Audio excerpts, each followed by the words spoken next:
Terrorism. Never before in our history has the need for watchfulness been so great. Terrorism is not only an attack using weapons of mass destruction or chemicals, but also includes weapons of viruses, bacteria, and other germs. This form of terrorism is called bioterrorism. The effects of an attack using chemicals or radiation would be immediate and therefore need to be acted upon quickly. But many critical hours or even days could silently go by before we might know about the devastating effects of an attack using a dangerous disease-causing germ. The diseases that could be used by terrorists are divided into different categories, A through C. The videos you will find on the CDC website describe the Category A diseases, which include smallpox, anthrax, botulism, plague, tularemia, and viral hemorrhagic fevers. If these germs were used to intentionally infect people, they would cause the most illness and death. Some of them can be spread through air, others can be spread through water or food supplies. Diseases such as plague and smallpox were long ago used as weapons by mankind. More recently, anthrax was intentionally used in the United States, leading to several deaths and creating widespread panic. You do not need to live your life in constant fear of bioterrorism attacks. Remaining vigilant means being prepared. The United States government has taken important measures to put into place preparedness and response plans. These plans can be found on websites such as www.ready.gov.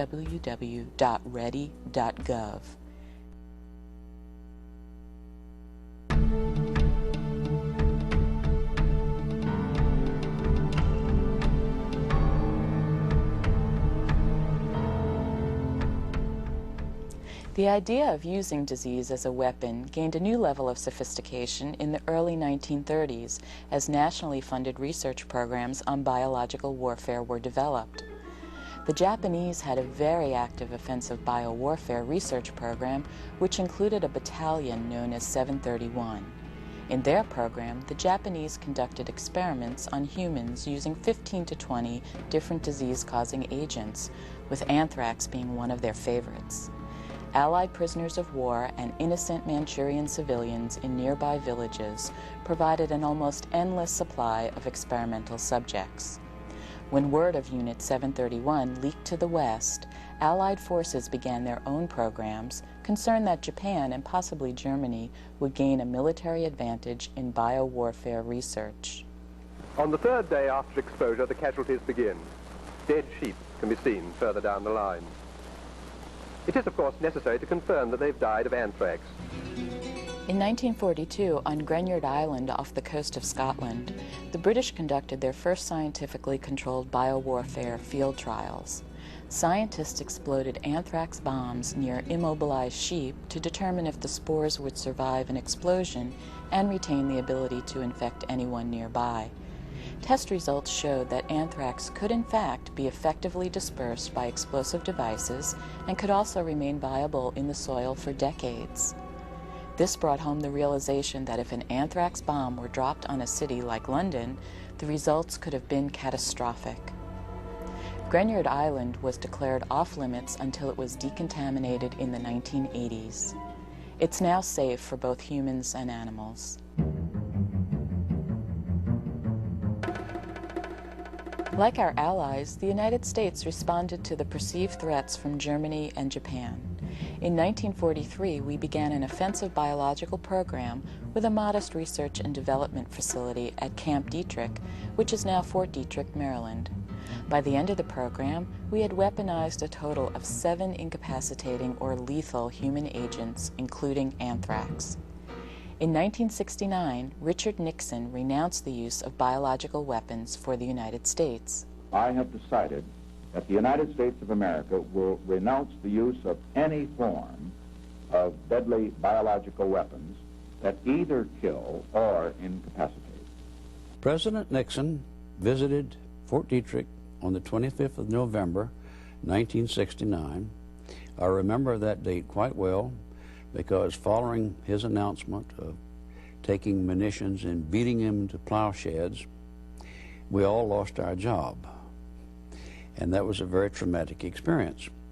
But following his presidential announcement on this date, the entire United States offensive program on biological warfare came to a close within 2 years. We destroyed all of our seed stocks, we destroyed all of our production material at Pine Bluff, Arkansas, and we completely got out of the biological warfare business. Even at its peak, the U.S. offensive program paled compared to the Soviet Union's. The Soviets had a massive, extensive, sophisticated, top-secret program which employed tens of thousands of scientists and engineers in numerous research and production facilities. The Soviets signed the Biological Warfare Convention in the 1970s, and yet their program continued uninterrupted and, in fact, intensified. Our worst fears were confirmed in 1979 when an accidental release of anthrax occurred at a biological research facility in the town of Sverdlovsk. Much of our recent knowledge about their joint military and civilian program comes from a Soviet defector, Dr. Ken Alibek, formerly known as Dr. Kenachyn Alibekov. He was the deputy director of BioPreparat, a cover organization for the civilian bioweapon and production facilities. Although we had suspected for years that they had continued their offensive program, some of the information he provided was a real wake-up call for the United States. Prior to the Gulf War, the intelligence community suspected that the Iraqis had done research on anthrax, but they didn't know just how extensive their program was. So as a precautionary measure during the war, about 150,000 U.S. service members were vaccinated against anthrax. And more would have been immunized if the war hadn't ended so quickly. After the war, the Iraqis admitted to producing and weaponizing anthrax, although the weapons were never used. This past decade, anthrax moved from being an agent of concern for biological warfare to the top of the threat list for terrorism. The Shurikium truth cult in Japan, which released the nerve agent sarin from the Tokyo subway in 1995, allegedly made multiple unsuccessful attempts to infect people with anthrax. In October of 2001, the United States experienced anthrax attacks using powder sent through the United States Postal Service. 22 people got sick and 5 people died from this attack. We learned just how dangerous anthrax could be. But there are things we can do.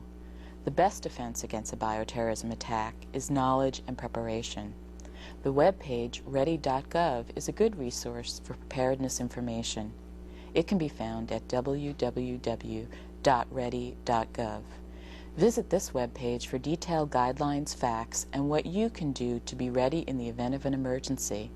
A small amount of time spent becoming informed, developing a plan, and preparing yourself against terrorist threats now can prove to be invaluable should the need arise. Don't be afraid. Be ready.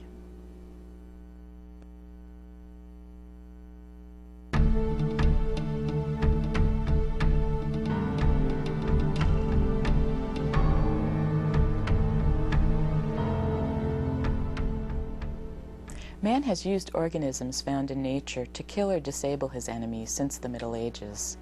One of the earlier examples occurred in the 14th century when the Tartar army laid siege to Kaffa, a walled city along the Black Sea.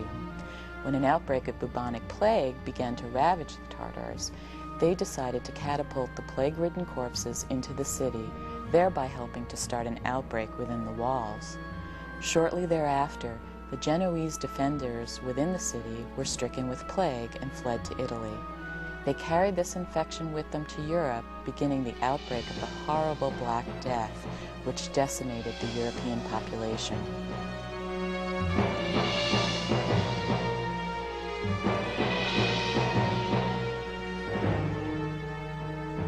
With our current knowledge of the epidemiology of plague, we know that fleas leave a body quickly after it cools. Therefore, it's most likely that the outbreak was actually spread in Kaffa by flea-infested rats which were already within the city. The Japanese Imperial Unit 731 operated in the 1930s and 40s when Japan was mobilized and ready for war. General Shiro Ishii, mastermind of this terrible program, had a mission to turn illness into weapons of murder. Ishii was particularly fascinated by plague because with plague, a biological warfare attack could present like a natural epidemic. Person-to-person spread could then produce disease out of proportion to the original amount of agent used. The Japanese were unable to disseminate plague by either aerosol or in the water supply, so they used nature's vector for spreading the disease, the common flea. Ceramic bombs loaded with infected fleas were dropped over several cities in mainland China, causing large outbreaks among their population. Plague is attractive as a weapon because it generates fear, it spreads easily, and it kills very quickly. The United States offensive program did some research on plague, but it was never fully weaponized in this country. We could not overcome the challenge of maintaining virulence when it was grown in large quantities.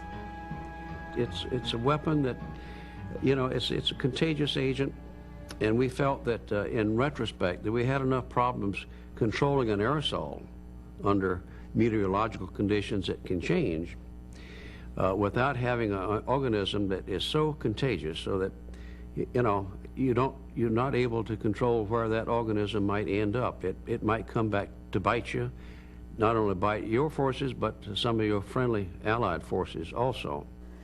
Plague was, however, a favorite organism in the Soviet arsenal because of its communicability.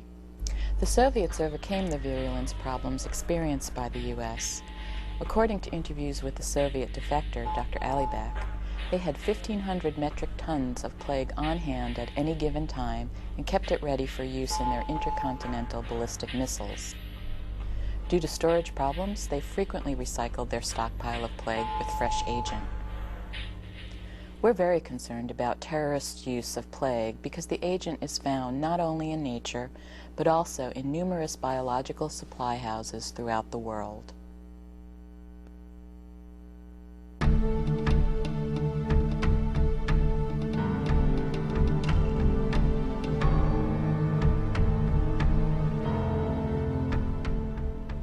Before the discovery of the smallpox vaccine, smallpox was in fact used as a weapon. One of the best documented examples of this occurred during the French and Indian War. The British had been defeated in their attempt to conquer Fort Carillon on Lake Champlain, so Sir Geoffrey Amherst, commander of the British forces, met with Indians who were sympathetic to the French. Under the pretense of friendship, he deliberately offered them blankets previously used by smallpox victims. The Indians, who lacked immunity to smallpox, suffered a devastating outbreak of the disease. The English were then able to successfully attack the fort, which, by the way, was renamed Fort Ticonderoga. Military forces have also been devastated by endemic smallpox. During the siege of Quebec, George Washington's troops suffered massive losses from smallpox. He subsequently required all new recruits to be inoculated against the virus. I'd like to comment for a few minutes on the Soviet program and their development of smallpox, variola major. They first worked with smallpox and immunized chicken eggs. And since a very small amount of material is produced in the egg, you can imagine the large numbers of eggs that were required to produce 100 metric tons of dried agent. Now, as their program advanced, and starting in the early 90s, they were using tissue culture as a means of generating the virus. But 100 metric tons loaded into an ICBM aimed at our major cities is cause for worry. It's incredibly ironic that the great public health triumph of eradicating smallpox in the 1970s and the discontinuation of worldwide vaccination have opened the door for this virus to be once again used as a weapon.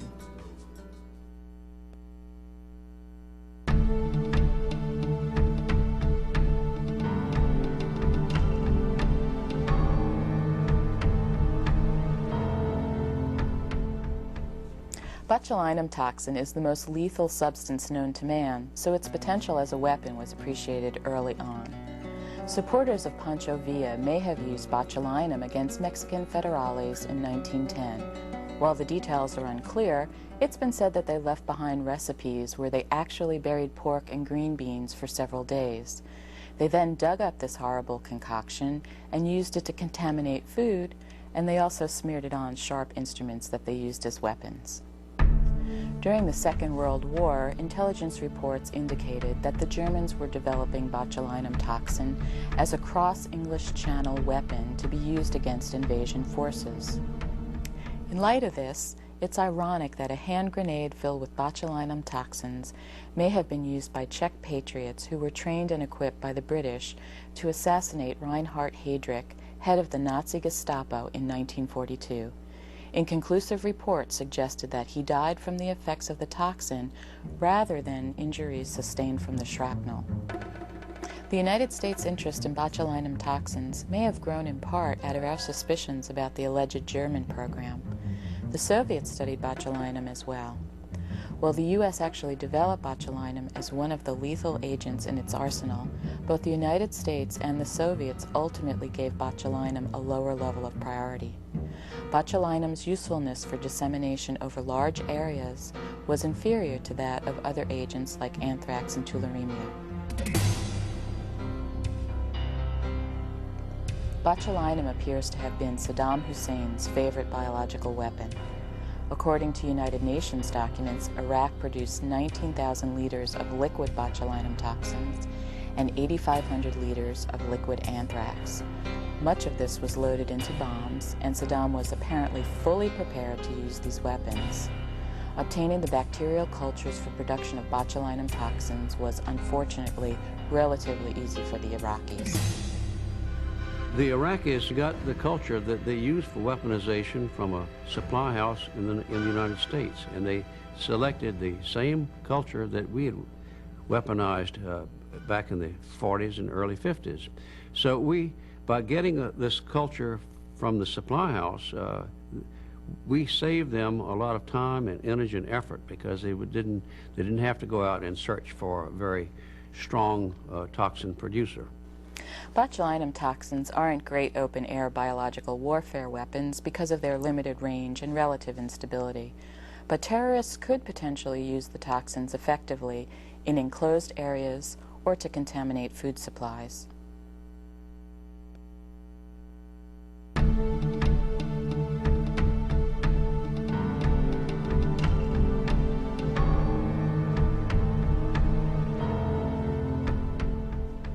Ebola strikes fear in the hearts of people who hear the word.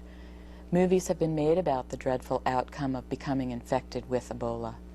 But it's just one of several deadly hemorrhagic fever viruses that can be used as a weapon against mankind. There are many types of viruses in the world, some more deadly than others. Some viruses cause mild colds, while other viruses cause severe illness and death. The viral hemorrhagic fever viruses are of great concern. These viruses cause internal and external bleeding in people who get infected. Viral hemorrhagic fever is caused by 4 families of viruses. You can find more information about these families and their viruses under resources following this presentation. They include Ebola, Marburg, Lassa fever, yellow fever, and a few others. None of the viral hemorrhagic fever viruses occur naturally in the United States. Although with travel becoming easier and more common, an outbreak of these viruses is a growing possibility. Like we've seen with SARS and monkeypox, new viruses can easily enter our country. The way that hemorrhagic fever viruses spread varies according to the type of virus. You can get some of these viruses by being in close contact with people or animals that are infectious, or by being bitten by an infected insect.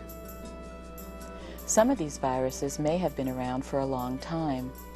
1/3 of Athenians lost their lives to a mysterious plague in 431 BC. Some historians believe that Ebola may have been the disease that was described as the cause of all these deaths during war in ancient Greece.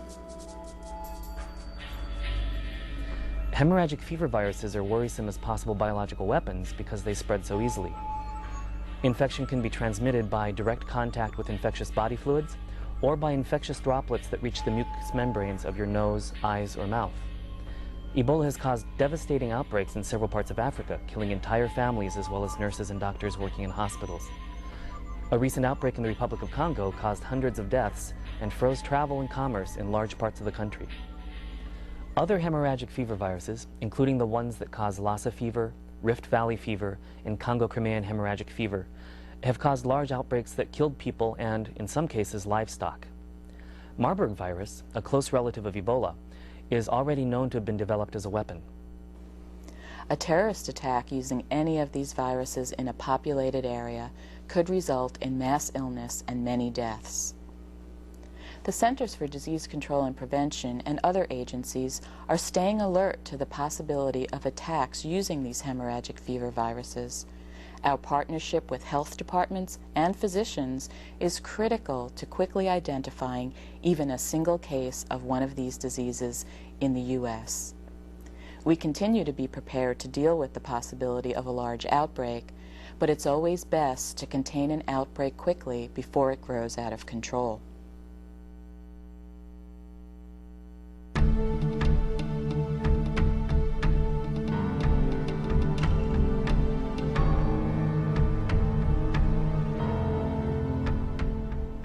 First described as a plague-like illness in the United States in 1911, a new bacteria infecting ground squirrels was discovered in Tulare County, California, hence its name tularemia. This disease, which affects mostly small animals, is frequently associated with sick rabbits, so it was described also as rabbit fever. There are several ways that people can get infected: being bitten by a blood-sucking insect such as a tick or deer fly, by handling meat and skins of infected animals, from food or water that has been contaminated, or by breathing in the bacteria. Cases of tularemia happen naturally in the environment, but cases have also happened in laboratory settings where the disease has been studied. Tularemia is not known to spread from person to person, but it has been studied as a biological weapon because it could be used to contaminate food and water, and because it does not require many organisms to infect a person. As with the use of plague, the Japanese also used tularemia in their biological warfare program. General Ishii used it in experiments against the people of Manchuria before World War II. The goal was to create ways to infect as many people as possible at one time. Historians estimate that over 200,000 Chinese were killed in germ warfare field experiments. The World Health Organization once estimated that 50 kilograms of tularemia spread through the air over a city of 5 million people would lead to 250,000 cases of illness.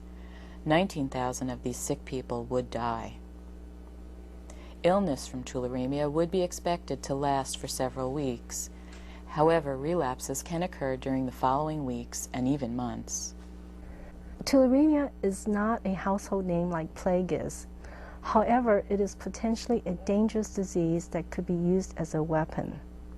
Tularemia bacteria can be mixed into food and water supplies and then taken in by unsuspecting persons. Bacteria that is sprayed into the air is also a concern. In 1994, it was removed from the list of diseases that doctors are required to report when they occur. Because of the potential danger that tularemia poses to mankind, it was placed back on the reportable list of diseases in 2000. Tularemia is also classified as a Category A agent. This means that it is one of the critical agents of concern to us from a bioterrorism perspective. Tularemia was included in the United States stockpile of biological weapons in the late 1960s. Dr. Ken Ellerbeck is a Soviet Union weapons defector who provided much information about the biological weapons programs in his country. He has indicated that his country and the United States held similar studies trying to engineer tularemia strains that would be resistant to antibiotics and vaccines. The United States ended its development of such weapons in the early 1970s. It's important for doctors to recognize the symptoms and how it spread. This early recognition would prevent a disaster if this disease were introduced into our food or water supply. We're very concerned about terrorists using tularemia. The disease agent is found not only in nature, but can also be purchased from commercial sources for legitimate scientific research. Although tularemia may be obtained from other parts of the world where its transfer is not well regulated, access to this bacteria is under tight control in the United States.